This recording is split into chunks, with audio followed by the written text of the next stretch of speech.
Il était une fois, dans un grand royaume, un gentilhomme qui vivait heureux, entouré de sa femme, douce et bonne, et de sa jolie petite fille. Mais hélas, un jour, la femme du brave homme tomba malade et mourut. Quelques années passèrent, et le brave homme se remaria avec une femme cruelle, méchante et orgueilleuse. Celle-ci avait 2 filles qui lui ressemblaient également, cruelles, méchantes et orgueilleuses. Dès qu'elle la vit, cette mauvaise femme détesta la fille de son mari, car le bon caractère et la douceur de la belle enfant faisaient ressortir la sottise, l'orgueil et la paresse de ces 2 filles.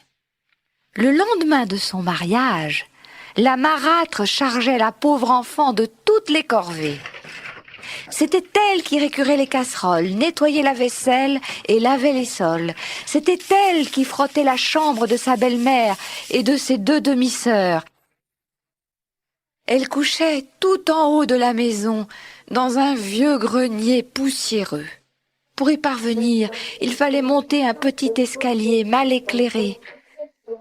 Lorsqu'elle avait terminé son travail, la pauvre enfant avait pour habitude de s'asseoir au coin de la cheminée, près des cendres, là où il faisait bien chaud, ce qui lui valut bientôt le surnom de Cendrillon.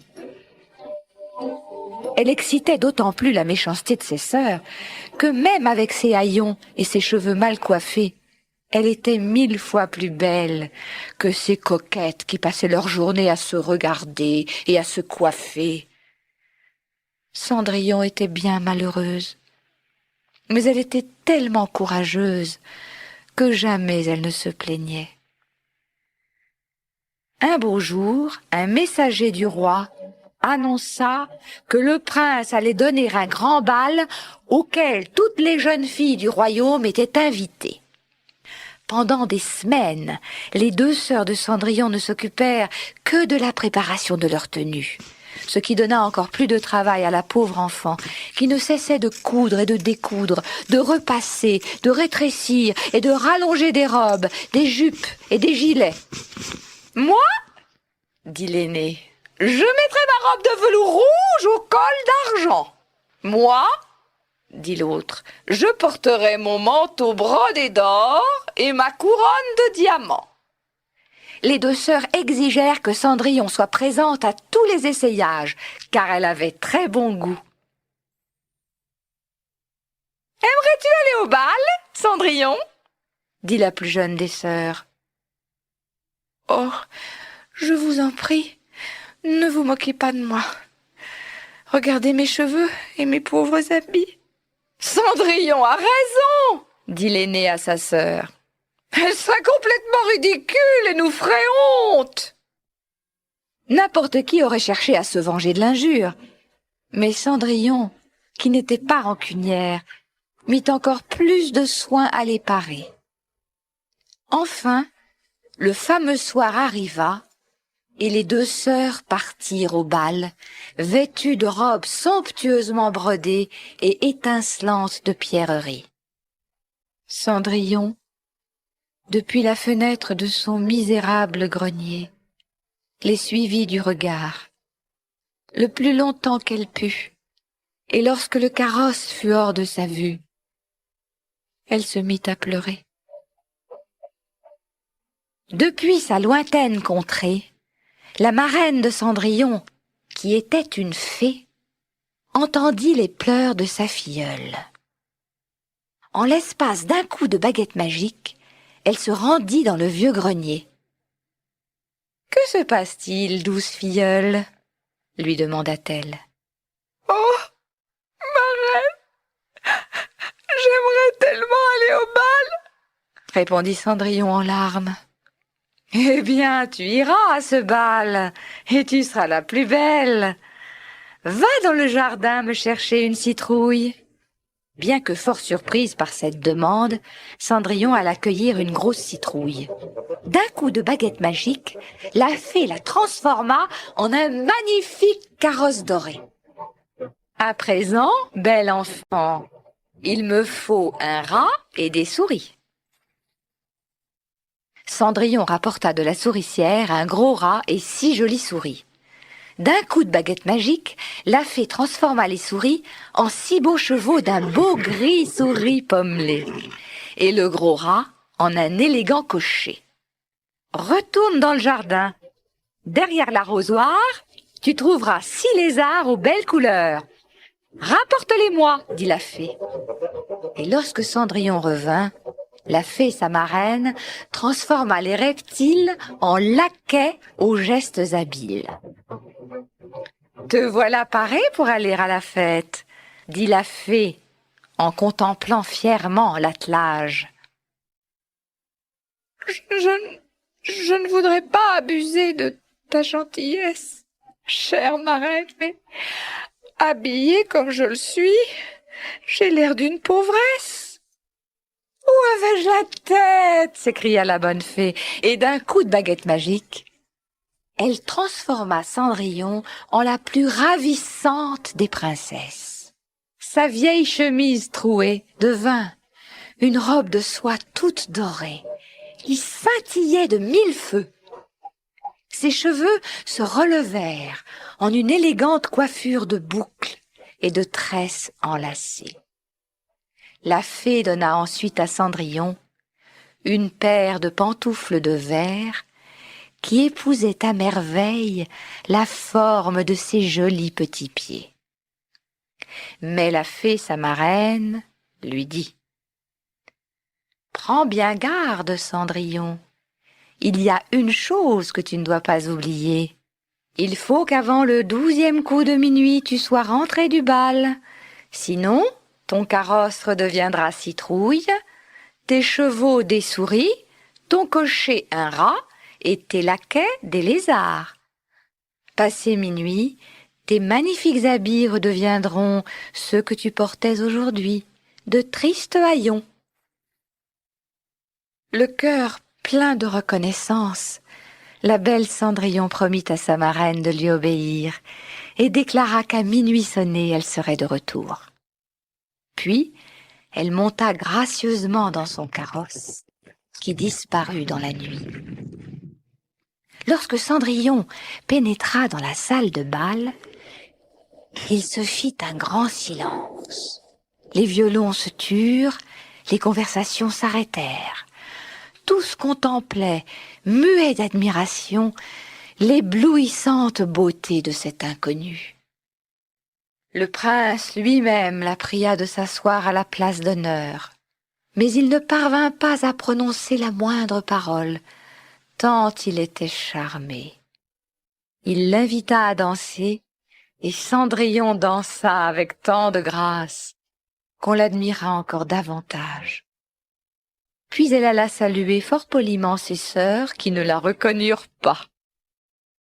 Soudain, Cendrillon entendit sonner les 11 coups de 11 heures. Elle fit aussitôt une gracieuse révérence et s'en fut aussi vite qu'elle put. Aussitôt arrivée, elle se rendit auprès de la bonne fée, sa marraine. « Comment vous remercier, chère marraine? Je viens de vivre le plus beau moment de ma vie, mais j'ai une autre requête à vous faire. Le prince m'a invitée au second bal qu'il donne demain soir. » La bonne fée allait répliquer quand les 2 sœurs frappèrent à la porte. Cendrillon alla leur ouvrir en se frottant les yeux, comme si elle se réveillait. « Oh, que vous rentrez tard, mes sœurs !» dit-elle en s'étirant. « C'était tellement amusant !» dit la cadette. « Il est venu une princesse inconnue qui nous a fait beaucoup d'amabilité. Elle a immédiatement remarqué que nous étions des gens qu'il faut fréquenter. »« Personne ne connaît son nom, » reprit l'aînée. « On dit que le prince donnerait tout ce qu'il possède pour savoir qui elle est. » Cendrillon sourit et lui dit « S'il vous plaît, ma sœur, prêtez-moi votre vieille robe jaune pour que demain j'aille au bal voir la belle princesse. »« Comment? Toi? Au bal? Mais tu es folle !» s'écria l'une. « Enfin, tu serais complètement ridicule. Tu nous ferais honte !» renchérit l'autre. Et tout en ricanant, les 2 pestes allèrent se coucher. Le lendemain soir, la fée renouvela ses prodiges à l'aide de sa baguette magique. Elle transforma une citrouille en carrosse, des souris en chevaux, un rat en cocher, des lézards en laquais. Elle mit cependant plus de temps que la veille à fabriquer la tenue de Cendrillon. « Il faut que tu sois encore plus belle qu'hier, » dit la fée. « À la place d'un chignon, tu porteras les cheveux dénoués. Ta robe ne sera faite que de voiles et de dentelles. Quant à tes chaussures, elles resteront les mêmes. Ces pantoufles de verre sont vraiment réussies. » Et Cendrillon partit au bal, vêtue comme une reine. Sur les marches du palais, le prince attendait avec impatience la belle inconnue. Quand il la vit arriver, il crut rêver. Elle était encore plus belle que dans son souvenir. Il prit délicatement la main de Cendrillon dans la sienne. Et tous deux se mirent à danser, à tourner, à virevolter les yeux dans les yeux, sans jamais se quitter.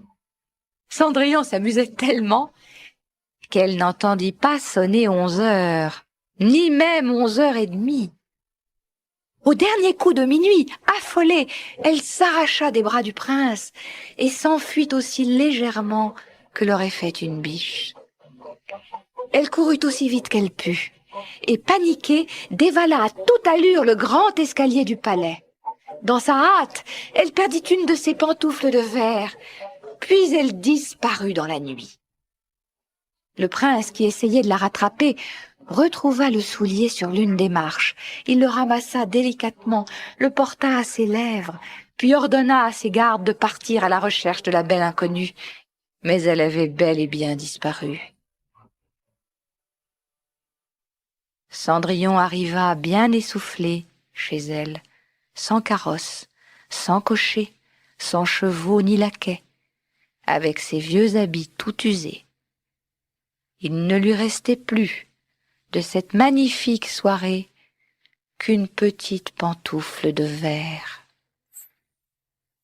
Quand ses deux sœurs rentrèrent du bal, Cendrillon fit semblant de se réveiller et leur demanda si elles avaient vu la belle princesse. « Elle est bienvenue, » dit l'aînée, « mais elle s'est enfuie comme une malle élevée quand le 12e coup de minuit a sonné. »« Elle s'est enfuie si vite, » reprit la cadette, « qu'elle a perdu une de ses pantoufles de verre. Le prince l'a ramassée et pendant tout le reste de la soirée, il n'a plus dansé ni même parlé. Il n'a fait que regarder la petite pantoufle qu'il tenait serrée contre lui. »« Il est fou amoureux d'elle, » reprit l'aîné, « et à mon avis, il fera tout pour la retrouver. » En effet, dès le lendemain, un messager du roi déclara que le prince épouserait celle dont le pied s'ajusterait à la perfection dans la pantoufle de verre.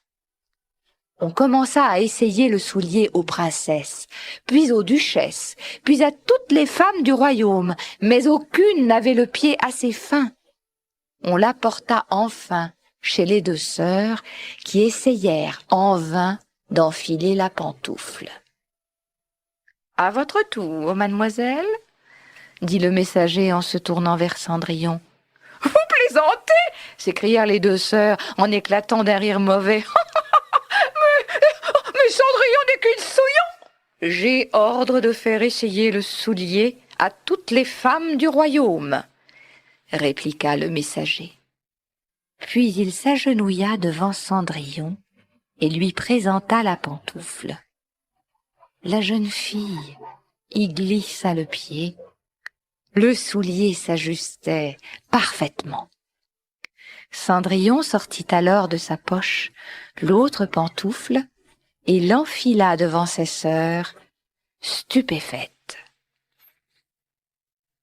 C'est alors que la fée apparut, et d'un coup de baguette magique, elle transforma les vilains habits de Cendrillon en une robe encore plus belle que les précédentes.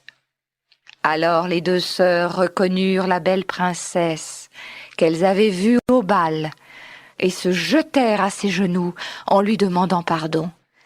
Cendrillon les releva, les embrassa et leur dit qu'elle leur pardonnait de tout son cœur. On conduisit Cendrillon chez le prince, qui reconnut immédiatement sa belle inconnue. Il la trouva plus belle que jamais, la serra dans ses bras et lui jura de l'aimer pour toujours. Il l'épousa et ils eurent beaucoup d'enfants. Cendrillon, qui était aussi belle que bonne, fit loger ses 2 sœurs au palais et les maria dans l'année à 2 grands seigneurs de la cour.